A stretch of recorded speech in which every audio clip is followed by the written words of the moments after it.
Final things worth mentioning about AAFs is they're fairly good, they're not perfect. They do go wrong sometimes. For example, in Ediest, you can bring in all sorts of stuff. I can bring NTSC, PAL, high def, standard def, 4K, throw it all on the same timeline. So I've got this clip here, which is a 50p 1920 1080 file.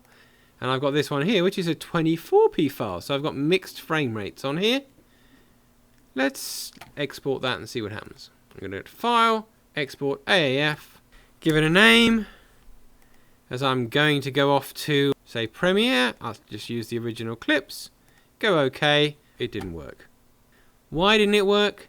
It didn't work because these clips here don't match the frame rate of the timeline. My timeline's a 50i timeline, 50p, 24p, they're not the same, so it doesn't work.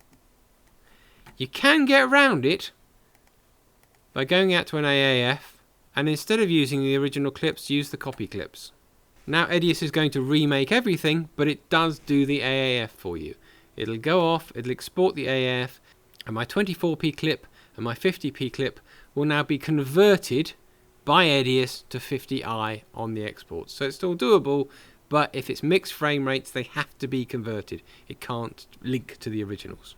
So that's a quick tour of the Ediest AAF exporting. It also imports AAF. Obviously you make the AAFs then up from other programs, which really it would take far too long to go through every single program and explain how to do that. It works most of the time, but it doesn't work sometimes. But it's the best we've got for moving projects as a series of edits between computers.